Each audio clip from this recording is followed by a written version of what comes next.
बुद्धं त्रैलोक्यनाथं सुरवरनमीतं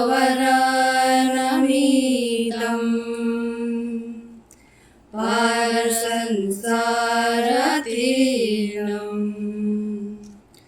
धीरं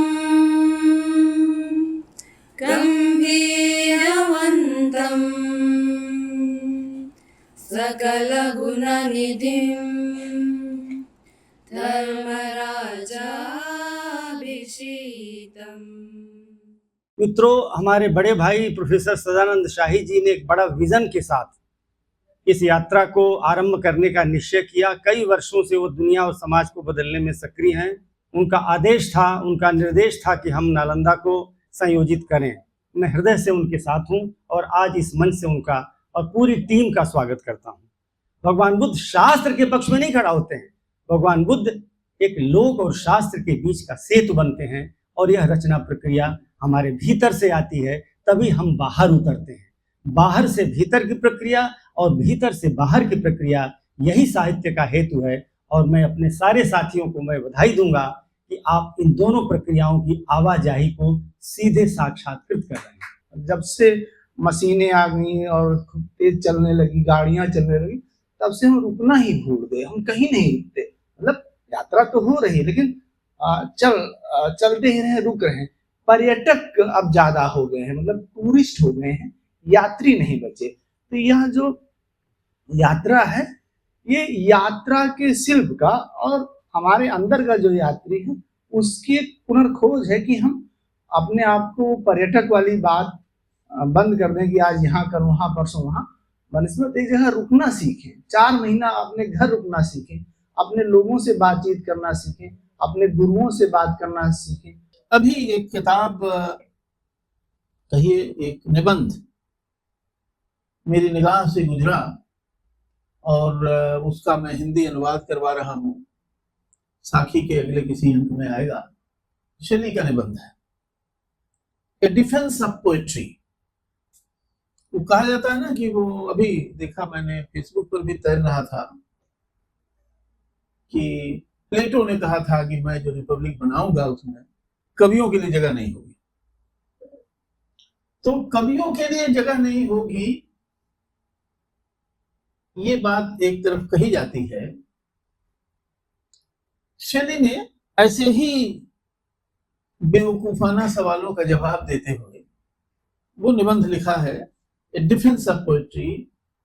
उसमें एक बात उन्होंने कही है कि ये जो हमारी दुनिया में जो प्रोफेट हुए हैं, बुद्ध भी उनमें से एक हैं, वे भी एक तरह के कवि हैं। वे भी एक कवि हैं। और स्वयं महात्मा बुद्ध का कवियों के बारे में क्या विचार है? आनंद कुमार स्वामी ने जो किताब लिखी है बुद्ध पर, उसमें एक उद्धरण दिया है उन्होंने। बुद्ध भिक्षुओं से कहते हैं, लेकिन भिक्षुओं, वे प्रवचन जो कवियों ने बनाए होंगे, जो कविता होंगे, शब्द और वाक्यों के झुरमुट अनुयायियों की कही बातों से अलग, अजनबी, उन्हीं को लोग सुनेंगे और उन्हीं को असली उपदेश समझ उनका स्मरण करेंगे, उनका अनुसरण करेंगे। तब ये प्रवचन जिन्हें तथागत ने कहा है, स्वयं तथागत कह रहे हैं, तब ये प्रवचन जिन्हें तथागत ने कहा है, बहुत गहरे मर्म के साथ किसी दूसरे संसार की बात करते हुए, शून्य का सामना करते हुए, ये बिल्कुल लुप्त हो जाएंगे। तो बुद्ध ने ये बात कही कि कवियों की जो बात है वो कविता के माध्यम से लोगों के मन तक उतरती है और पहुंचती है। और कवियों की एक गहरी, इन पंक्तियों की जो मैंने आपके सामने पढ़ी है उसकी लंबी व्याख्या हो सकती है, वो मैं नहीं करूंगा, केवल इशारा करके आगे बढ़ रहा हूं कि बुद्ध ये मानते थे कवियों की जो भूमिका है उसको बुद्ध स्वयं स्वीकार करते थे हिंदुस्तानी दर्शन शास्त्र के लिए कुछ खास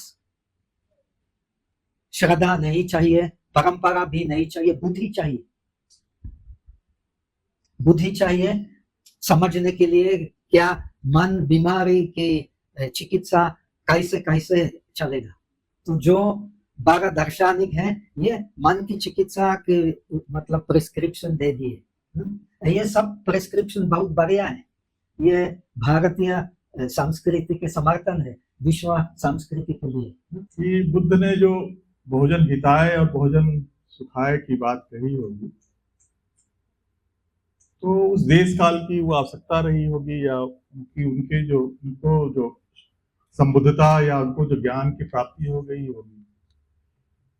लेकिन बुद्ध ने कभी ऐसा कहा नहीं कि हमने जो कहा है केवल उसको आप दोहराएं,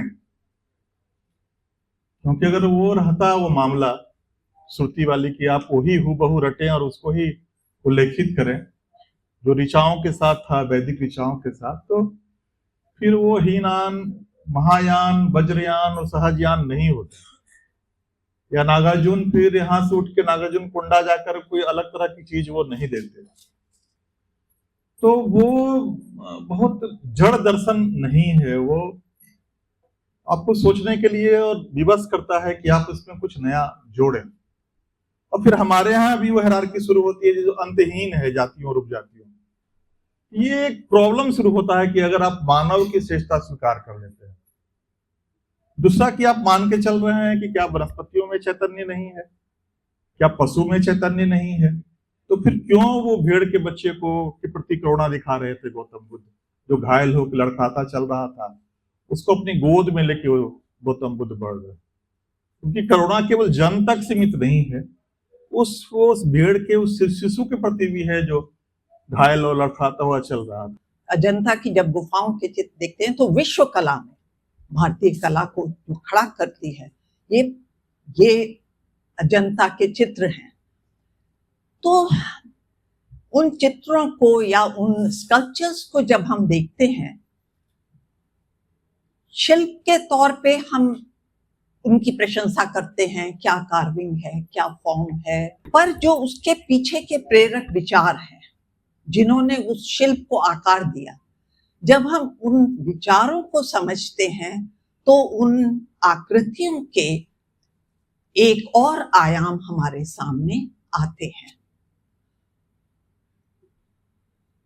इस यात्रा में मुझे लगता है कि उन प्रेरक विचारों जिन्होंने कि उन आकृतियों को आकार दिया, उन प्रेरक विचारों को देने वाले जो बुद्ध थे, उनके जीवन बुद्ध बनने में जिन जिन स्थानों में होते हुए हम जाएंगे, तो मैं ये सोचती हूँ कि उन स्थानों को, उस समय को महसूस करने का ये अवसर, ये यात्रा हमें देगी। और जैसा कि गुटमैन जी ने कहा था, चिकित्सा, ये मुझे लगता है कि ये अंतर्मन की चिकित्सीय यात्रा सिद्ध होगी। समस्त विभिन्न राज्यों से आए हुए विद्वतजन, सांस्कृतिक लोग, शैक्षणिक लोग जो आए हुए हैं इस पावन भूमि पर, और सभी व्यक्तित्व में परमात्मा के अंश विराजमान, हम सब आपको इस मगध की राजधानी राजगृह में, इस गवर्नमेंट डिग्री कॉलेज में आपका हम हार्दिक अभिनंदन और वंदन करते हैं। जितने लोग बैठे हैं मंच पर वो सब बोलेंगे तो बहुत सुनना पड़ेगा आपको, तो उन सब के बदले में मैं कविता सुना रहा हूँ। और ये इसलिए कह दे रहा हूँ कि ऐसा ना हो कि कविता भी सुनाऊं और सब लोग बोलने भी लगे। दुनिया में आया है तो जीना तो पड़ेगा, जीवन है जहर अगर तब भी पीना तो पड़ेगा, पर अपने जीवन के जहर को हमारे जहर के जीवन में घोलने का नहीं, बोले तो जास्ती बात बोलने का नहीं।